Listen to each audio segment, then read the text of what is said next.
قال اللہ تبارک و تعالی فی القرآن المجید والفرقان الحمید وَنُنَزِّلُ مِنَ الْقُرْآنِ مَا هُوَ شِفَاءٌ وَرَحْمَةٌ لِّلْمُؤْمِنِينَ۔ تمام قسم کی تعریفیں اسی اللہ تبارک و تعالیٰ کے لیے لائق و زیبا ہیں جس نے اس کائنات کو پیدا کیا۔ اس کے بعد درود و سلام ہو تمام انبیاء پر، خصوصاً میرے اور آپ کے آخری نبی محمد رسول اللہ صلی اللہ علیہ وسلم پر، اللہم صلی علی محمد۔ حاضرین، آج کے اس پروگرام میں ہمارے اسلاف کا قرآن مجید سے کیا رشتہ تھا اور آج ہمارا کیا رشتہ ہے، کچھ باتیں مختصر وقت میں آپ کے سامنے رکھنے کی کوشش کروں گا۔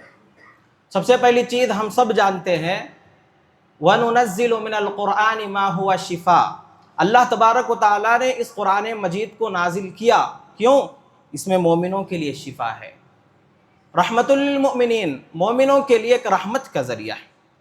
یہ بات یاد رکھیں، جب تک ایک انسان کا، چاہے وہ مرد ہو، نوجوان ہو، خاتون ہو، ایک قرآن سے گہرا رشتہ نہیں ہوگا، اس وقت تک وہ کامیاب نہیں ہو پائے۔ اللہ کے نبی علیہ الصلاۃ والسلام کا انتقال ہو گیا، انتقال کے بعد جو فرقے بڑھ گئے ہیں، جو نوجوان غلط راستے پر چلے گئے، گمراہ ہو گئے ہیں، اس کا سب سے بڑا سبب قرآن مجید سے دوری اختیار کرنا ہے، کیونکہ جو انسان قرآن سے اپنا رشتہ گہرا کر لیتا ہے وہ کبھی گمراہ نہیں ہو سکتا، صحیح راستے سے بھٹک نہیں سکتا، کیونکہ اللہ تبارک و تعالیٰ نے فرمایا فَإِمَّا يَأْتِيَنَّكُم مِّنِّي هُدًى، جو انسان میری طرف سے جو ہدایت آئی ہے اس کو مضبوطی سے پکڑ لیتا ہے، اس کی اتباع کر لیتا ہے، فَلَا يَضِلُّ وَلَا يَشْقَىٰ، وہ کبھی گمراہ نہیں ہو سکتا، کبھی تکلیف میں نہیں آ سکتا۔ تو لہذا قرآن سے گہرا رشتہ بنانے کی کوشش کریں، اور یہاں تک کہ یاد رکھیں اللہ کا ولی کون ہوتا ہے۔ اللہ کے نبی علیہ الصلاۃ والسلام سے، اللہ کے نبی علیہ السلام نے کہا اللہ کے ولی ہیں دو طرح کے لوگ۔ آپ صلی اللہ علیہ وسلم سے صحابہ نے پوچھا من ہم یا رسول اللہ، کون ہے وہ؟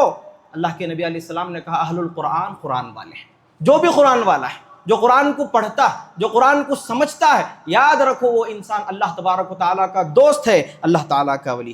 قرآن مجید کے تعلق سے ایک بات یاد رکھیں، آج ہم بہت سی چیزیں یا فنون ہم پڑھتے ہیں، چاہے ڈاکٹر ہو، انجینئر ہو، اس میں مقام ملتا آپ کو، بس اسی حد تک ہم ہیں، بس پیسہ کماتے ہیں۔ لیکن قرآن مجید ایک ایسی کتاب ہے، اگر آپ پڑھ لو گے اس میں آپ کو فائدہ ہے، وہ مقام بھی آپ کا بڑھاتا ہے۔ عبداللہ ابن عباس رضی اللہ عنہ، مفسر قرآن، ان کی مجلس میں بیٹھے ہوئے بڑے بڑے رئیس لوگ، مالدار لوگ بیٹھے ہیں، اچانک ایک اجنبی انسان آتا ہے، عبداللہ ابن عباس رضی اللہ عنہ کھڑے ہوتے ہیں، اپنے مسند پر بٹھا لیتے ہیں۔ بڑے رئیس، بڑے مالدار لوگ شکوے شکایت کرتے ہیں، ہم یہاں پر مالدار ہیں، بڑے مقام و مرتبے والے ہیں، ہمیں چھوڑ کر ایک اجنبی انسان جسے ہم نہیں جانتے آپ اسے بٹھا لیے۔ اس وقت عبداللہ ابن عباس رضی اللہ عنہ نے کہا تم جانتے ہو یہ کون ہے؟ یہ مفسر قرآن ہے، قرآن کو جاننے والا ہے، مجھے نہیں معلوم، صحابہ کے بعد سب سے زیادہ کوئی قرآن کو جاننے والا اگر ہے میرے نزدیک وہ اس انسان سے بڑھ کر کوئی نہیں ہو سکتا۔ یہ قرآن مجید کی فضیلت ہے، جو انسان قرآن سے جڑے گا اللہ تبارک و تعالیٰ اس کے مقام و مرتبے کو بلند کرے گا۔ اب بات آتی ہے عبداللہ ابن مسعود رضی اللہ عنہ کی، ان کے بہت سے شاگرد ہیں، ان میں سے 5 شاگرد بڑے مشہور ہیں، ان کے تعلق سے آتا ہے چاہے وہ حارث بن عمر ہو، عبید اللہ بن حارث ہو، مسروق بن اجدہ ہو، یہ بڑے بڑے جو مشہور تابعی ہیں، یہ خلقت کے اعتبار سے بڑے معیوب تھے، یہاں تک کہ مسروق بن اجدہ رحمہ اللہ، ان کے تعلق سے آتا ہے یہ اس قدر معیوب تھے کہ ان کا جسم جھکا ہوا تھا، پیٹھ ابھری ہوئی، اور یہاں تک کہ دونوں پیر ہاتھ ٹیڑے میڑے تھے، اس قدر ڈرونے تھے جب بازار میں گزرتے وہاں کے خواتین بچے دیکھ کر ڈر کر بھاگ جایا کرتے، لیکن یہ عبداللہ ابن مسعود رضی اللہ عنہ کی محفل میں بیٹھتے تھے، یہاں تک کہ مفسر قرآن ہوئے۔ بتایا جاتا ہے جب عبداللہ ابن مسعود کا انتقال ہوا اس وقت ان کی مسند پر، ان کی سیٹ پر بیٹھنے والے کون؟ مسروق بن اجدہ رحمہ اللہ تھے۔ یہ نہیں دیکھتا قرآن کہ آپ کتنے طاقتور ہیں، کون ہیں آپ، یہ نہیں، جو انسان قرآن کو پکڑ لیا یاد رکھو اس کا مقام و مرتبہ بلند ہو جاتا ہے۔ طاقتور نہیں، دیکھنے کے اعتبار سے ڈرونے، لیکن جب مفسر قرآن ہوئے لوگوں نے کہا کہ مفسر قرآن ہو تو ایسا ہو، حافظ قرآن ہو تو ایسا ہو۔ تو محترم بھائیوں، ہمارے اسلاف کا قرآن مجید سے بڑا گہرا رشتہ تھا، آج ہماری حالت کیا ہے؟ قرآن کے رمضان کے حد تک ہے نا، رمضان بھی قرآن پڑھتے ہیں ہم لوگ، مقابلہ چلتا، کمپٹیشن، فون کر کے بتاتے ہیں 5 قرآن پڑھے، 10 قرآن پڑھے۔ کیا آپ بتانے کے لیے قرآن پڑھتے ہیں؟ کیا قرآن سے اتنا ہی رشتہ ہے ہمارا کہ لوگوں کے سامنے اپنے آپ کو بتائیں کہ ہم کتنے عبادت گزار ہیں، کتنی تلاوت کرتے ہیں؟ تو تو محترم بھائیوں، قرآن مجید سے ایک رشتہ گہرا کرنے کی کوشش کریں، اور یہاں تک کہ یاد رکھو اپنے بچوں کو پراپرٹی میں کیا دیتے ہیں ہم لوگ؟ زمین جائیداد دیتے ہیں، ہے نہیں؟ کوئی ایسا شخص ہے جو قرآن مجید دیا ہو اپنے بچوں کو؟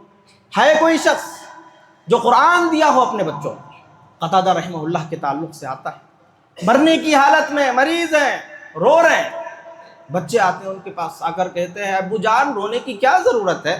قتادہ رحمہ اللہ کہتے ہیں اے بیٹے، میں حافظ قرآن تھا، قرآن کو جاننے والا، میں نے پڑھ لیا، عمل کر لیا، مجھے رونا اس بات پر آ رہا ہے نہ تم حافظ قرآن ہو، نہ تمہارے پاس قرآن کا علم ہے، میرے بعد تمہارا کیا ہوگا؟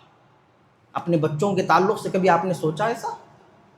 یہاں تک کہ وہ قتادہ رحمہ اللہ رو رو کر اپنے استاد سعید بن مسیب رحمہ اللہ کے پاس جاتے ہیں اور کہتے ہیں میں حافظ قرآن ہوں، میں بچ جاؤں گا، میرے بچوں کا کیا ہوگا؟ وہ حافظ قرآن نہیں، قرآن کا علم ان کے پاس نہیں، وہ کیسے بچ پائیں گے؟ سعید بن مسیب رحمہ اللہ نے کہا اے قتادہ، ایک کام کرو، تم قرآن کو جانتے ہو، جاؤ اپنے ہاتھوں سے قرآن مجید کو لکھ لینا اور اپنے بچوں کو دے دینا۔ وہ قتادہ رحمہ اللہ اپنے گھر پر آئے، مرنے کے قریب ہیں، بیمار ہیں، ایسے وقت میں نیت کرتے ہیں کہ میں قرآن لکھ کر اپنے بچوں کو دوں گا، یہاں تک کہ اللہ تبارک و تعالیٰ اتنی توفیق دیتا ہے وہ اپنے ہاتھوں سے مکمل قرآن لکھ کر اپنے بچوں کو دے دیتے ہیں اور کہتے ہیں بچے اس پر عمل کرنا، اسے مضبوطی سے تھام لینا۔ کیا ذرا بتلائیے ہم نے اپنے بچوں کو ایسی وصیت کی ہے؟ اب بتائیے نوجوان نہیں بگڑیں گے تو کیا ہوگا؟ قرآن سے جب تک رشتہ رہے گا، چاہے وہ کس عمر کو بھی پہنچ جائے، آپ کبھی گمراہ نہیں ہو سکتے۔